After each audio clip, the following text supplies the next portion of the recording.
தெரியல. தமிழக வெற்றி கழகம் பேர் வச்சுக்கிட்டு அந்த கட்சிக்குள்ள எல்லாரும் ஜனநாயக ரிலீஸ் பத்தி பேசிட்டு இருக்காங்க. அவ்வளவு பேர் ஜனநாயக ரிலீஸ். இன்னைக்கு அந்த சீட் நிர்மல் குமார் அவர் சொல்றாரு, படத்தை சென்சார் போர்டு பார்த்து 10 நாள் ஆச்சு, இன்னும் சென்சார் சர்டிபிகேட் கொடுக்கல. தளபதியை முடக்குவதற்கான எல்லா வேலையும் நடந்து கொடுக்கிறது. சென்சார் போர்டு கொடுக்கிறது சென்ட்ரல் கவர்மெண்ட். நீ அவசரத்துல திட்டம் சொல்லிட்டு பார்ட்னர் திட்டிட்டு இருக்கீங்க, பங்குதாரர் திட்டிட்டு இருக்கீங்க. இவ்வளவு பேசுறீங்கல்ல 10 நாளா நீங்க ஜனநாயகன் படத்தை பத்தி. உங்க கொள்கை தலைவர் யாருன்னா பெரியார். பெரியார் ஒருத்தர் வேண்டாம்னு சொல்லுவார், ஒருத்தர் பெரியார் ஒருத்தர் சிறியார் ஒருத்தர் பேசுவார். அதை பத்தி ஒருத்தர் பேச மாட்டாங்க. ஏன்னா அந்த கட்சியில யாருக்குமே பெரியார் யாருன்னு தெரியாது. விளங்காதவங்க ஆள் கூட்டுறது எப்படி கூட்டுறாங்க பாருங்க. ஏற்கனவே இங்க போனாலே கூட்டம் புதுசா ஒரு ஆள் ரெடி பண்ணணும். இப்ப என்ன அண்ணன் என்ன பண்றாருன்னா, போற கூட்டத்துல எல்லாம் வந்து முதல்ல என்ன பேசுறாங்க வீடியோ எடுத்து வேற ஒவ்வொரு கூட்டத்தையும் போய் போட்டு அன்று என்ன பேசினா இன்று என்ன பேசினா போட்டே இருக்காரு. நீங்க நினைச்சிட்டு இருக்கீங்க நம்மள மாதிரி ஒரே கருத்து பேசுவார். நீங்க வேற பணம் கொடுத்தா அவரே எதிர்த்து பேசுவார். அவடமான பேர் பணம் கொடுத்துச்சுன்னா சீமானே வந்து பேசுவார். சீமான் எதிர்த்து அது ப்ராஜெக்ட் அவ்வளவுதான்.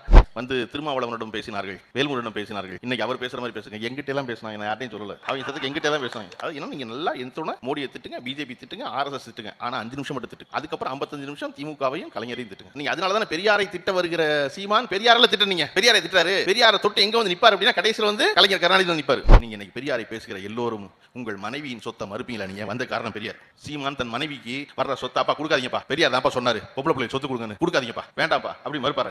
நீங்க பெரியார் வந்து எல்லாரும் வந்து நாட்டு கொடுத்தாங்க பெரியார் சொத்தை வச்சிருந்தா சொல்றீங்களே, நீங்க வச்சிருந்த சொத்து கணக்கு கொடுப்பீங்களா? நீங்க அவரை திருப்பி வந்து பார்ப்பானுக்கு எதிரானவர். பார்ப்பான் யார் தெரியுமா? எல்லாரையும் சமமாக பார்ப்பான், அதனால அவன் பார்ப்பான். புது விளக்கம். இந்த ஏற்கனவே ஒரு விளக்கம் சொன்னார் திருக்குறளுக்கு. ஒரு கேட்டு விழிச்செல்வம் கல்வி ஒருவருக்கு மாடல்ல மற்றவை. அன்னைக்கே சொல்லியிருக்காங்க, அப்ப மாடுதான் செல்வம்னு.